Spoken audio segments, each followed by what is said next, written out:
versículo 7, fíjense bien lo que dice.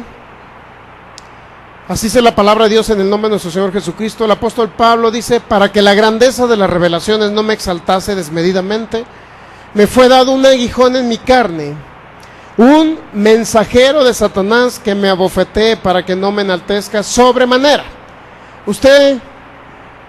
Este tema es importantísimo. Antes de entrar al tema, al análisis del mismo, vamos a orar. Padre, te damos gracias en el nombre de Jesús por tu amor y tu bondad, por tu misericordia tan grande. Gracias porque eres fiel a tus promesas y a tu palabra, porque eres bueno.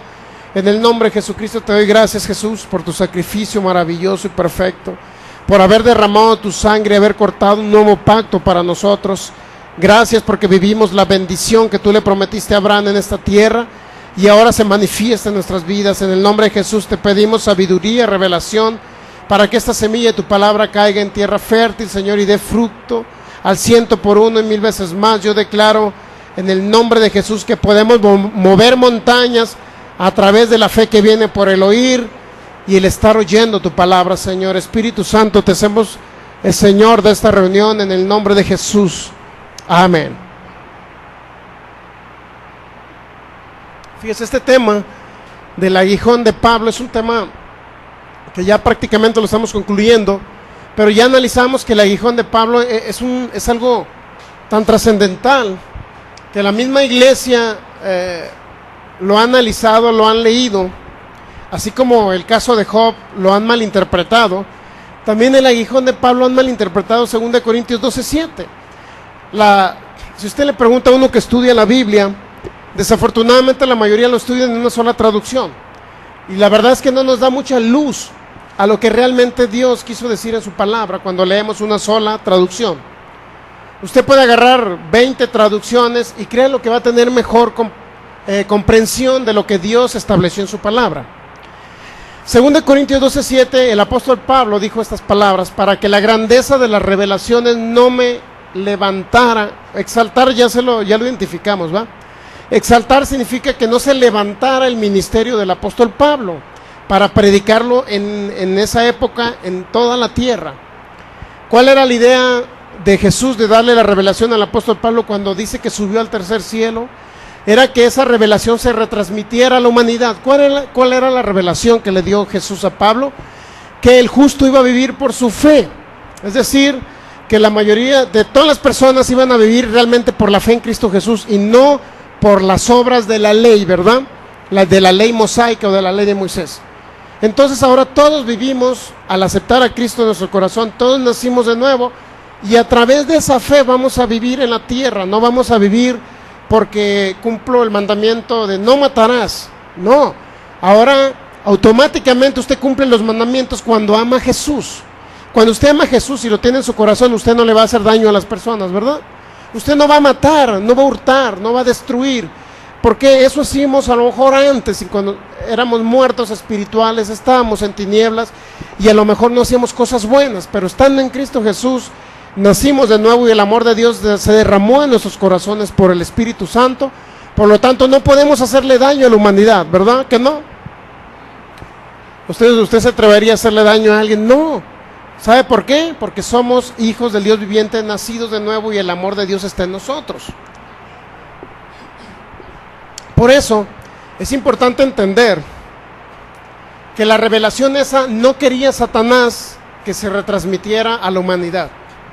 Quería seguir atando a la humanidad a una ley de preceptos, y la ley de Moisés, ¿cuántos saben que fue buena? Fue buena para su tiempo.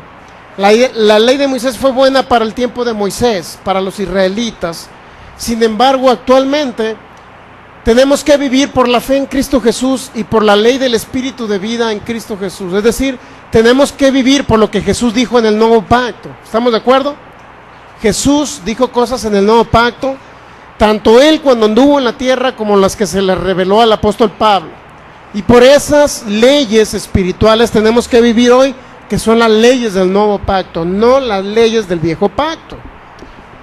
Entonces fíjese bien, para que la grandeza de esas revelaciones no me exaltara o exaltase desmedidamente, es decir, para que no lo levantara como un ministerio de poder para predicar el evangelio. Eso significa esa parte de exaltar. No significa que Pablo se creyera mucho, o para que no se creyera mucho Pablo. para que no me exaltases mediamente me fue dado un aguijón en mi carne.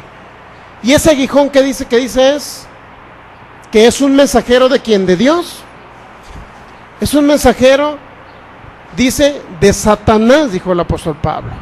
O sea, si hay alguien que no le interesa que prediquemos el evangelio, es al diablo. ¿Sí sabía que al diablo no le interesa que más personas sean salvas, sean sanos, que sus familias sean restauradas? No quiere el diablo. Entonces, el que se opone a una revelación de Dios, ¿quién cree que es? El diablo, Satanás. Entonces, ese mensajero, dice en el griego, en el idioma original, dice que era un ángel, o un ángelo, esa es la palabra, y un ángel es un mensajero. ¿Qué es lo que hace un mensajero? ¿Qué cree que hace usted un mensajero? Lleva un mensaje, ¿no? Lleva una noticia. Entonces, como era un mensajero, Satanás, ¿qué cree que llevaba ese mensajero a la humanidad? Llevaba un mensaje del diablo, ¿correcto? ¿Y cuál era el mensaje del diablo que llevaba? ¿A quién utilizaba ese ángel para llevar el mensaje? ¿Qué era lo que quería ese ángel?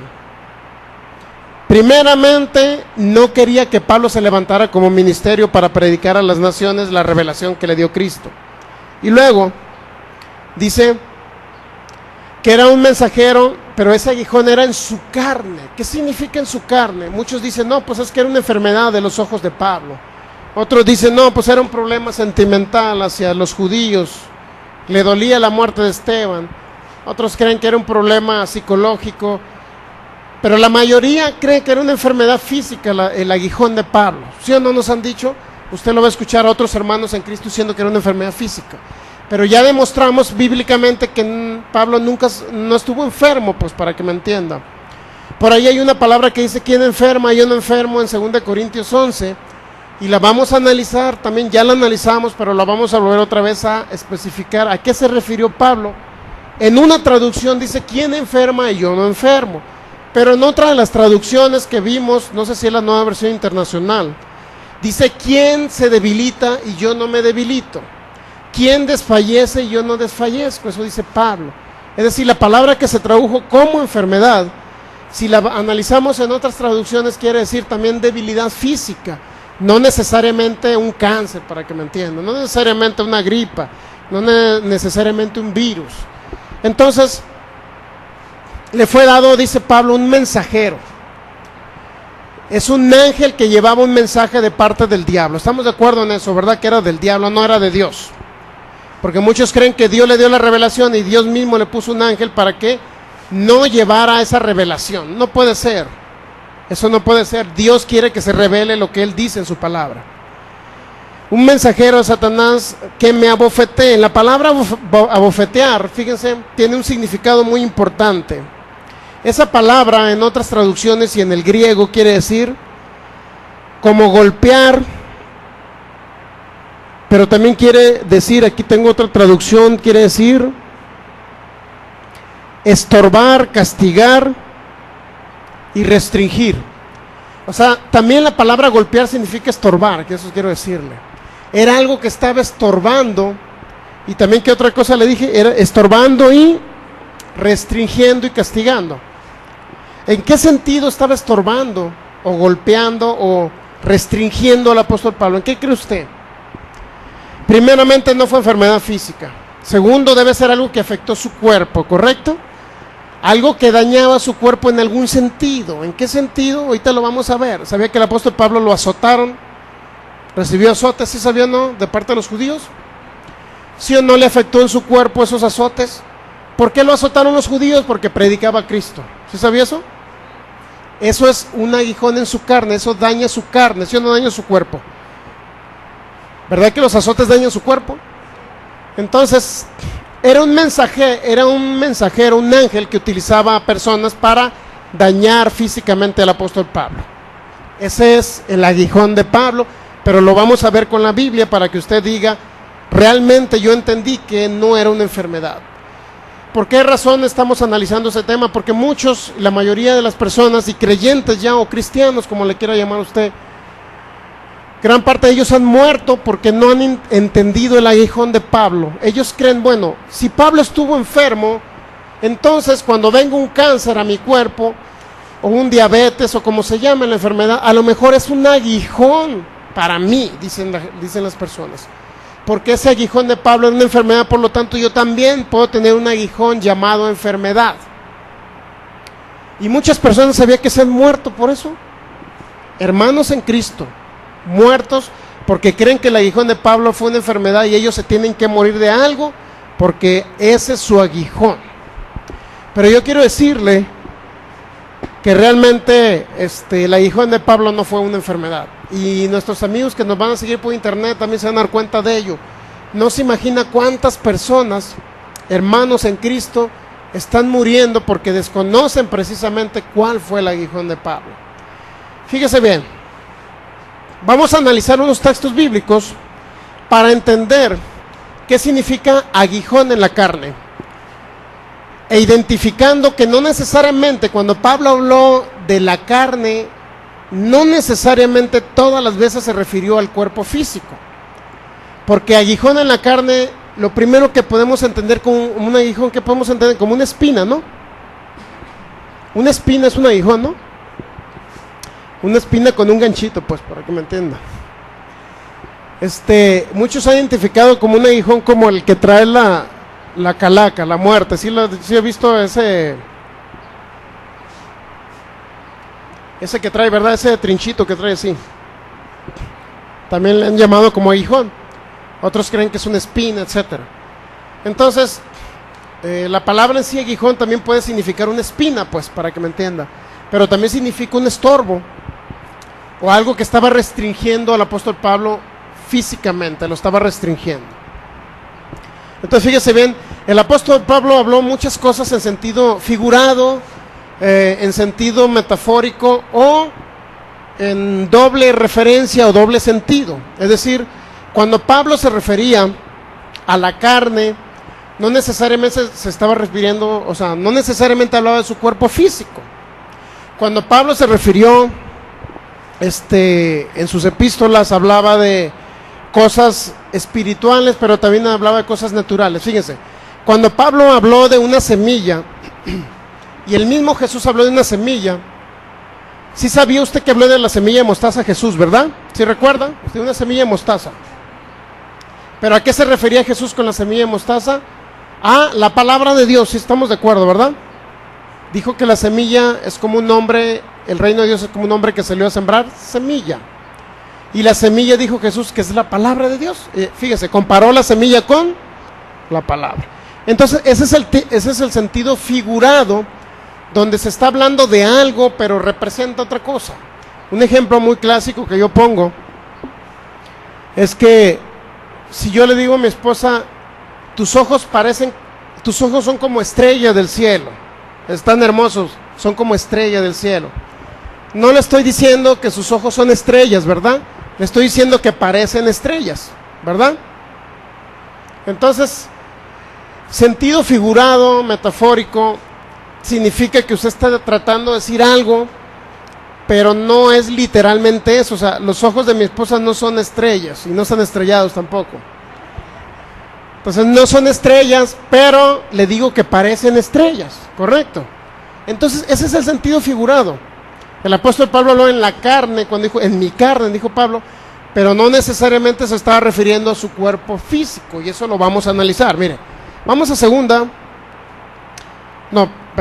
a Filipenses capítulo 3, para que usted analice el sentido figurado en el que habló Pablo en alguna de sus epístolas. Filipenses capítulo 3.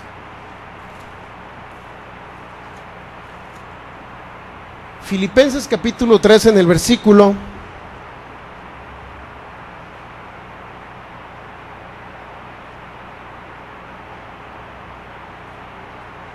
capítulo 3, versículo 4 y 5.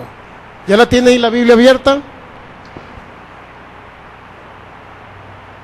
Lo importante es que a usted le conste lo que le voy a hablar, ¿no?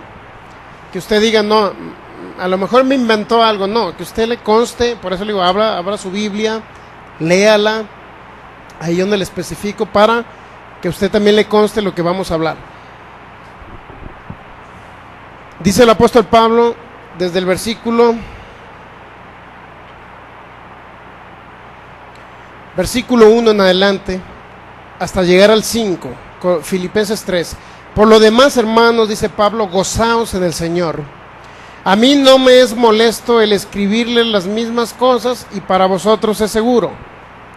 Fíjese bien, no me molesta escribirles las mismas cosas, dijo Pablo. Regularmente, las personas que han escuchado palabra de fe, muchos se han aburrido y dice que somos muy repetitivos.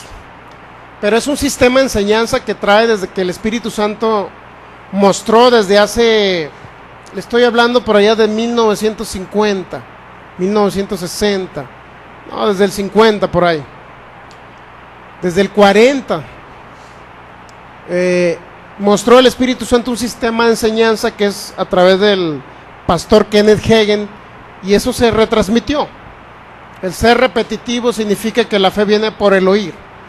Entonces, muchas personas dicen que aburrido otra vez lo mismo y ya no han regresado a este lugar. Nos ha pasado, ¿verdad?, que muchos se han ido porque dice que aburrido. Si escucharon al pastor Arnoldo, entonces fueran más aburrido, porque él repite más que yo. Y muchos se han ido, sabía que muchos se han ido de aquí, que están en palabra de fe, dice, porque el pastor repite mucho. Y ya cuando les llego a preguntar, oye, ¿qué pasó con la soberanía de Dios? A ver, explícame Romanos capítulo 9. Pues no me acuerdo. ¿Por qué no se acuerdan? Porque nunca fueron instruibles y jamás repitieron lo que habían escuchado.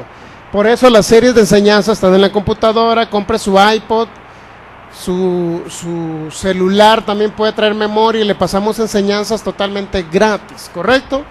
Es necesario que usted oiga en su casa, que no se conforme a domingos nada más u otro día que tengan por acá servicio. Entonces, fíjese en Filipenses capítulo 3, no me es molesto el escribirle las mismas cosas y para vosotros es seguro.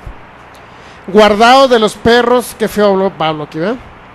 Guardado de los malos obreros, guardados de los mutiladores del cuerpo. ¿A quién cree que se refería cuando se refería a los perros? ¿De quién cree que hablaba Pablo? De los fariseos. Qué feo, ¿no? Les dijo perros y les dijo mutiladores del cuerpo. ¿Por qué cree que les dijo mutiladores del cuerpo? Porque ellos practicaban la circuncisión física, no la del corazón, como dijo Pablo en Romanos capítulo 2. Dice Pablo, yo practico la circuncisión del corazón, es decir, debo nacer de nuevo, debo practicar el nuevo pacto, debo estar en el nuevo pacto a través de lo que Cristo Jesús hizo por mí. Eso dijo Pablo. Guardado de los perros, dice, porque nosotros somos la circuncisión, fíjense lo que dice Pablo. Los que en espíritu servimos a Dios y nos gloriamos en Cristo Jesús, no teniendo confianza en ¿qué? En la carne. Está hablando de la carne, ¿verdad? Pero esa palabra carne, ahorita fíjense cómo la va a relacionar, aparte que está hablando de algo físico, pero también lo va a correlacionar con otra cosa. Versículo 4, aunque yo tengo también de qué confiar en ¿qué? En la carne. ¿Qué significa confiar en la carne? ¿Se refería acaso a confiar en su cuerpo? No, fíjense, más adelantito le voy a decir a qué se refiere. Yo tengo, dice, yo tengo también de qué confiar en la carne. ¿Qué significa confiar en la carne? Dice, si alguno piensa que tiene de qué confiar en la carne, yo más. ¿Qué significa eso, que confiar en la carne? Fíjense, circuncidado al 8º día, del linaje de Israel, de la tribu de Benjamín, hebreo de hebreos, en cuanto a la ley fariseo, en cuanto a celo, perseguidor de la iglesia, en cuanto a la justicia que es en la ley, irreprensible. Pero cuántas cosas eran para mí ganancia, las he estimado como pérdida por amor de Cristo. Y yo ciertamente estimo todas las cosas como pérdida por la excelencia del conocimiento de Cristo Jesús.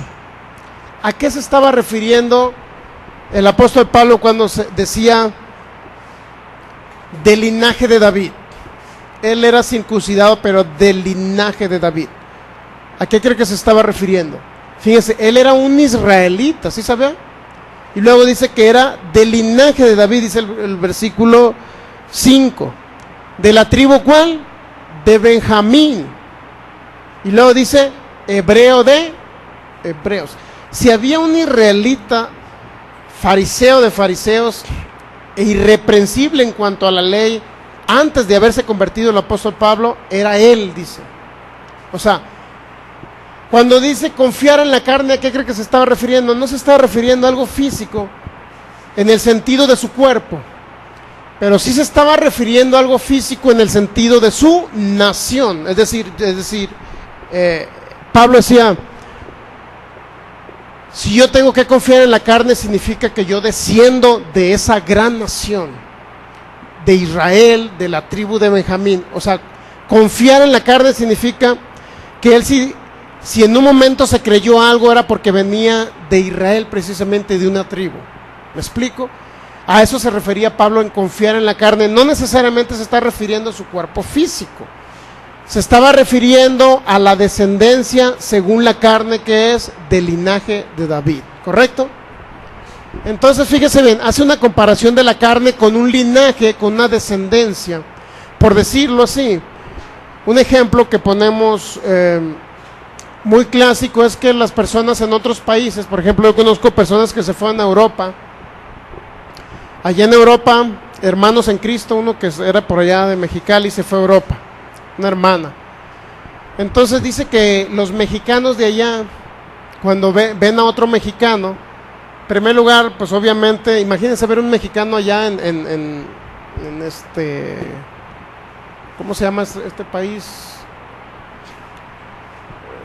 Donde hablan portugués. Bueno, es no, acá en Portugal, no, pero acá a un lado, es en Holanda. En Holanda, imagínense encontrarte otro mexicano que obviamente habla el español. O sea, te daría un gran gusto, ¿sí o no? Y inclusive dice ella que los mexicanos de allá se juntan, se reúnen cuando ven a otro mexicano, se ponen de acuerdo para hacer una carne asada, etcétera. Pero cuando ellos están allá, como están muy aislados, con otro idioma, otras costumbres, ellos se dicen, somos hermanos mexicanos. ¿Sí sabe que se dicen nuestros hermanos mexicanos que están allá en tal colonia, en Europa, en tal país, en Holanda? Entonces ellos se dicen hermanos, aunque no son hermanos físicamente hablando, ¿sí me explico? Sino que se dicen hermanos porque están en otra nación, pero somos hermanos mexicanos. O sea, ¿sí he escuchado la frase hermanos mexicanos, verdad? Nuestros hermanos los mexicanos dicen que están allá en tal lugar. Pues sí son hermanos, pero porque dependemos de un país, de una nación, no porque físicamente somos hijos del mismo papá, pues, o de la misma mamá. Entonces se atribuye eso, y es lo mismo que está diciendo el apóstol Pablo. En cuanto a la carne, él tenía unos hermanos, pero en cuanto al espíritu, éramos los nacidos de nuevo. Entonces fíjese bien, si él dice que debería de confiar en la carne, es decir, de sentirse orgulloso por pertenecer a una nación, pues ¿quién más? El mismo apóstol Pablo. ¿Por qué razón? Dice, los fariseos se sienten orgullosos por ser israelitas. Yo me sentiría más, porque aún no nada más era un israelita, sino yo era un fariseo. Es decir, él pertenecía a la religión de los fariseos. Bueno, vamos a ver otro texto bíblico. Hechos capítulo 2. Hechos capítulo 2 en el versículo 30. Para seguir hablando del sentido, en qué sentido la escritura también está, en qué sentido se escribió también la escritura. Hablando en sentido figurado hay muchas cosas. Es decir, no crea que todo lo de la Biblia es literal. Usted ve en la Biblia especificado un ángel, dice una mujer, por allá, no sé si en Oseas, que lleva 2 alas, lleva un efa, que es un recipiente, y va volando de un lugar a otro. Usted escucha esas palabras, pero no crea que es una mujer como ángel, sino estaba hablando Dios, poniendo un simbolismo para que entendiera el pueblo de Israel, de que le estaba dando a entender que Israel iba a ser trasladado a otra ciudad llamada Babilonia. Entonces Dios le habló de ángeles, o de un ángel representando a un pueblo. Y usted va a encontrar que a Jesús se le llamó el león de la tribu de Judá, ¿verdad? Pero físicamente Jesús no es un león, ¿verdad? Ni fue un león, ¿verdad que no? ¿Qué significaba con león? Significaba alguien valiente, alguien fuerte. Eso significaba la palabra león. Pero también dice por ahí en la primera de Pedro, Dice que el diablo anda como un león rugiente buscando a quien devorar. ¿Sí no he escuchado esa frase? Sí, pero no significa que el diablo sea un león. ¿Sí me explico? Sino es un simbolismo para representar en qué forma el diablo anda buscando, devorando personas, matando, destruyendo. Debemos entender que la Biblia tiene un sentido figurado, pues. No todo es literal, no todo es exactamente como viene. Para entender el sentido figurado, el apóstol Pablo habló estas frases. Fíjense, también Hechos capítulo 2, versículo 30. Pero siendo profeta, ¿de quién cree que está hablando? Siendo profeta, en el versículo 30, si usted verifica todo el capítulo 2 de Hechos, está hablando de Jesús, de nuestro Señor Jesucristo, que vino del linaje de David. Dice en el versículo, que le dije, Hechos capítulo 2, versículo, el 29, dice: varones hermanos, se os puede decir libremente del patriarca David, que murió y fue sepultado, y su sepulcro está con nosotros hasta el día de hoy. Pero siendo profeta, sabiendo que con juramento Dios le había jurado que de su descendencia, en cuanto a la carne, levantaría, ¿quién? Al Cristo, para que se sentase en su trono. Fíjense, la palabra carne la relacionó con descendencia, porque de la descendencia de David, en cuanto a la carne, iba a levantar ¿a quién? Al Cristo. Es decir, está hablando de una nación, para que me entienda. Está hablando de un pueblo del cual iba a nacer el Cristo. De eso está hablando. ¿Qué significa en cuanto a la carne? No significaba que no estaba hablando de su cuerpo físico, ¿verdad que no? Estaba hablando de una descendencia de la cual iba a venir el Cristo. Y en efecto, de ahí venía el Cristo. De ahí nació nuestro Señor Jesucristo. Vamos a ver otro, Romanos capítulo 13. Perdón, Romanos capítulo 1. Hechos, Romanos.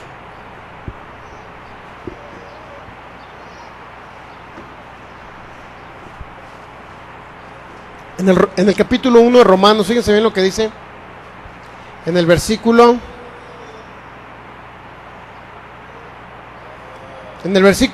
3. Bueno, vamos a leer desde el 1. Dice: Pablo, siervo de Jesucristo, llamado a ser apóstol, apartado para el evangelio de Dios, que él había prometido antes por sus profetas en las santas escrituras, acerca de su Hijo. ¿De quién está hablando?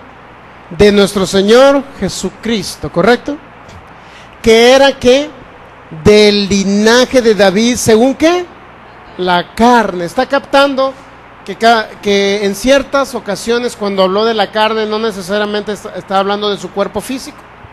Está hablando de una línea o un linaje o una descendencia del cual iba a nacer el Cristo. En cuanto a la ¿qué? A la carne. O sea, físicamente Jesús venía de una nación, para que me entienda, pero no necesariamente estaba hablando del cuerpo físico, sino estaba hablando de la sangre de los israelitas, pues, para que me entienda. De esa nación iba a nacer el Cristo, físicamente hablando. Esto es, cuando se refiere a carne, no todo el tiempo se está refiriendo a un cuerpo. Vamos a leer otra parte.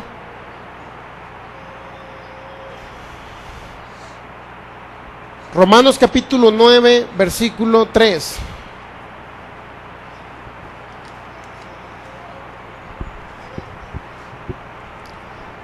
Romanos capítulo 9, versículo 3 y versículo 4. Un poquito más adelante, el apóstol Pablo nuevamente habla: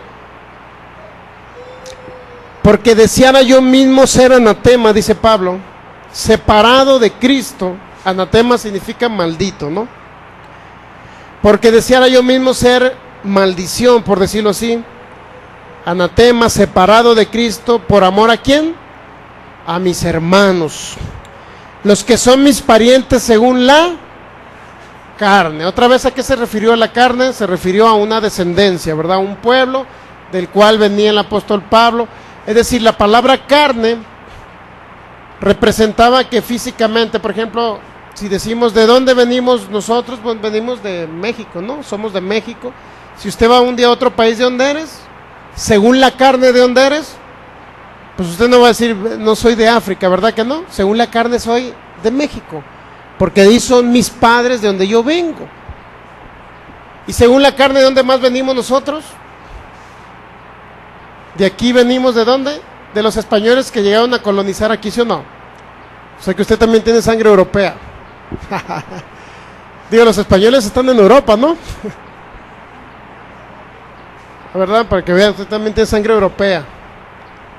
Es que dice que Dios ama mucho a los europeos, por eso aquellos países están muy bien. No, pues usted también tiene sangre europea. Porque usted también tiene descendencia de allá, ¿verdad? Entonces, pero también tenemos descendencia aquí de los indígenas de México. No nos avergonzamos de ello, ¿verdad que no? Entonces, fíjese bien. Si a usted le pregunta, ¿de dónde eres? ¿De qué linaje vienes? ¿De qué nación eres? Según la carne, pues mira, soy mexicano. Orgullosamente mexicano. Hecho en México, ¿no? Entonces, fíjese bien. Cuando se refiere a eso, no necesariamente está hablando de nuestros padres físicos, pues. ¿Sí me explico? Sino se está refiriendo a que somos de una nación. A eso se refería el apóstol Pablo. Romanos capítulo 9, versículo 3. Porque deseara yo mismo ser anatema, separado de Cristo por amor a mis hermanos, los que son mis parientes según la carne. ¿Que son qué? Israelitas, de los cuales son la adopción, la gloria, el pacto, la promulgación de la ley, el culto y las promesas. O sea, otra vez menciona la palabra carne, pero se refiere a una nación, a una descendencia, ¿correcto? A una descendencia. Y luego se va a encontrar otra situación muy complicada, complicada, hablando del matrimonio. En 1 Corintios capítulo 7, fíjense lo que habla, hablando del matrimonio, también menciona la palabra carne, pero no necesariamente se refiere a algo físico, no necesariamente. 1 Corintios capítulo 7, en el versículo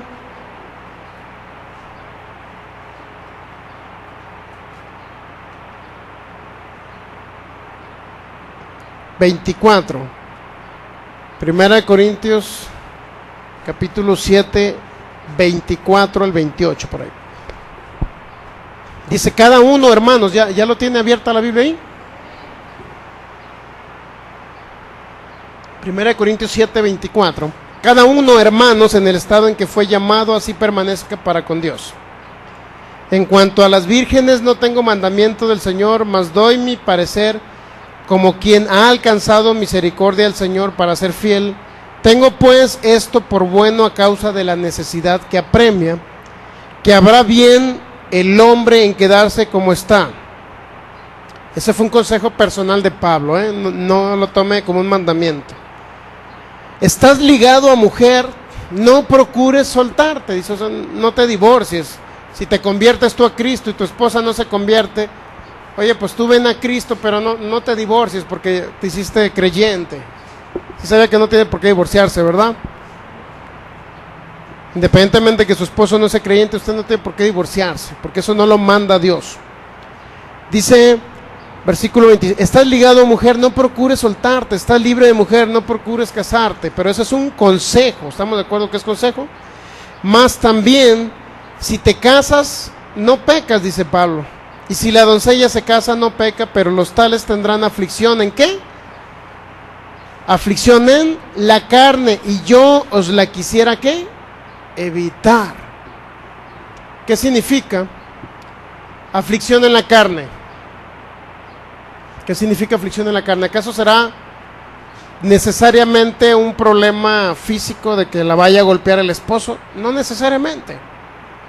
Puede ser un problema psicológico, mental también, ¿verdad?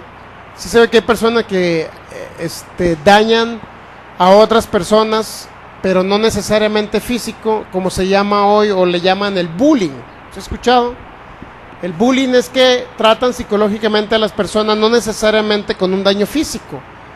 Usted puede estarles haciendo bullying a alguien cuando se burla de una persona por un defecto que tiene. ¿Sabe que se ve que eso es bullying también?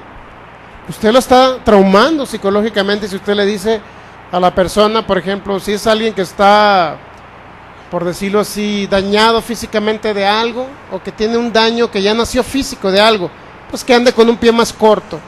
Y si usted se burla de él, usted está haciéndole un daño a la persona, ¿verdad? Entonces, hablando de los problemas del matrimonio, dijo el apóstol Pablo: mas también si te casas no pecas, y si la doncella se casa no peca, pero los tales tendrán aflicción en la carne, y yo os la quisiera evitar. ¿A qué se refiere con esto el apóstol Pablo? Muchas veces Satanás utiliza, por ejemplo, si alguien ya es soltero, un ejemplo, llegamos solteros al evangelio. Sin embargo, si llegamos solteros al evangelio, conocimos a Cristo y entendemos que las cosas de las tinieblas están en las personas muertas espirituales.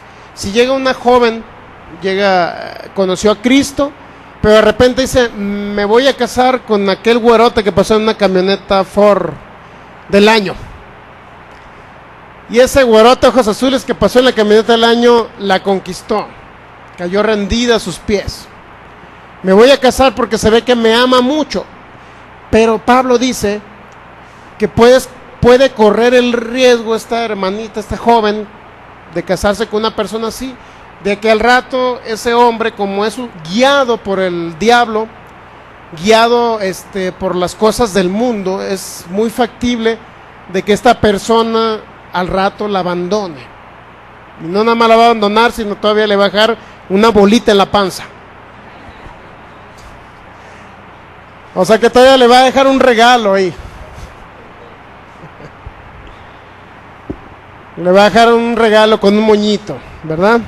Entonces fíjese bien, eso es lo que está diciendo Pablo, o sea, que a lo mejor al rato la va a hacer sufrir, pues. ¿Por qué la va a hacer sufrir? Porque la va a abandonar. La va a hacer sufrir, ¿por qué la va a hacer sufrir? Porque a lo mejor la va a dejar en una situación difícil. Porque al rato la va a dejar por otra, fíjese. ¿Por qué? ¿Por qué la va a dejar? Porque esa persona no entiende el concepto de Dios. No entiende que el matrimonio es eterno, no entiende que es para siempre, ¿verdad? Es muy práctico y muy fácil decir: bueno, la voy a abandonar. Entonces, ¿usted cree que no es una aflicción en el matrimonio? Aflicción en la carne, yo se las quiero evitar. O sea, no significa que la vaya a golpear, pues, aunque algunas sí las golpean, pero no se trata necesariamente de un golpe físico, sino un golpe psicológico. Estamos de acuerdo en eso, ¿verdad? Abandonarla ahí embarazada, y ese hombre se va, ya se fue con otra y ya dejó abandonada. Bueno, ese es un daño. Entonces, esa es una aflicción en la carne de la cual se refirió el apóstol Pablo, en problemas en una persona que se casa en ese sentido, pues, con otro que no tiene a Cristo. Entonces es importante entender esa situación.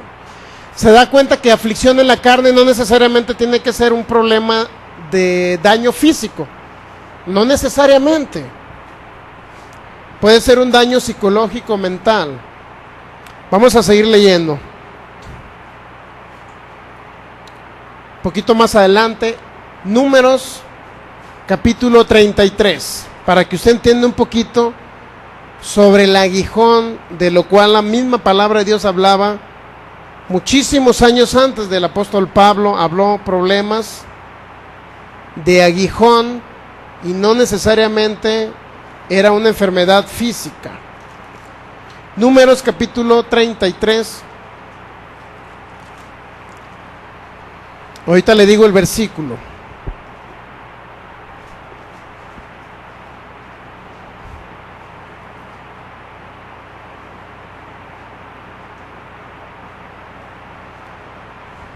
¿Ya lo tiene? Números 33. El libro de Números, capítulo 33.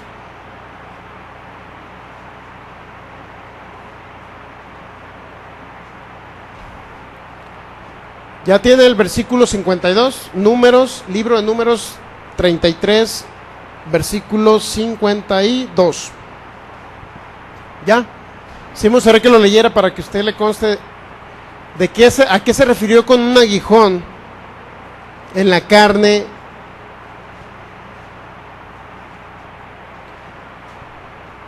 Vamos a leer desde el 50, ¿qué les parece? Para ver toda la historia. Dice: y habló Jehová a Moisés en los campos de Moab, junto al Jordán, frente a Jericó, diciendo.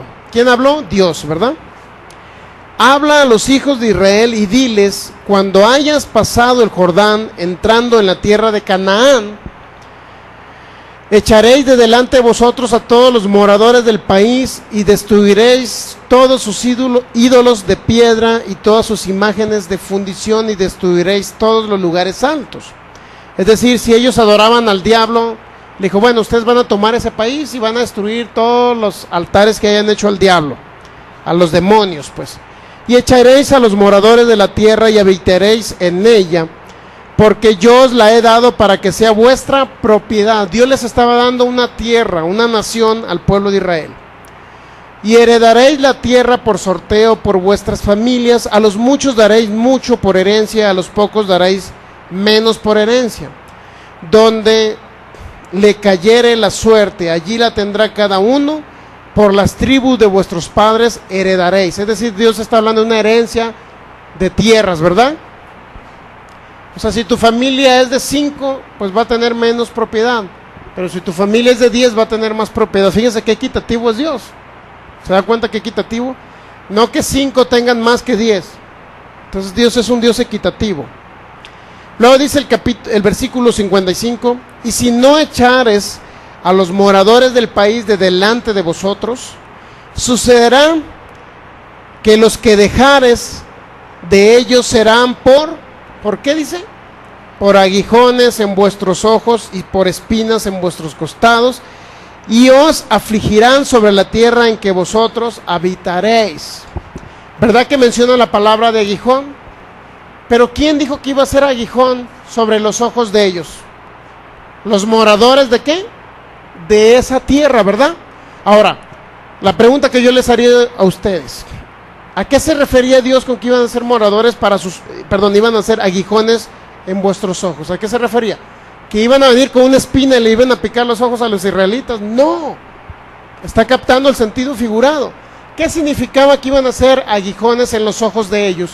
Que iban a ser un estorbo para ellos, obstaculizando su relación con Dios, porque esos moradores los iban a convencer de que no adoraran a Dios, sino comenzaran a adorar ¿a quién? A los ídolos de ellos, a sus demonios, a las cosas que ellos utilizaban para adorar a los demonios, a Satanás y a los espíritus inmundos. Esto es, sí sabía que ellos adoraban a los animalitos, ¿verdad?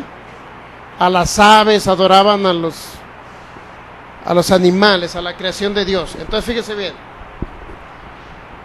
Dice: si no echares a los moradores del país de delante de vosotros, sucederá que si los dejares a ellos, serán aguijones en vuestros ojos y por espinas en vuestros costados, y los van a afligir sobre la tierra en que vosotros habitaréis.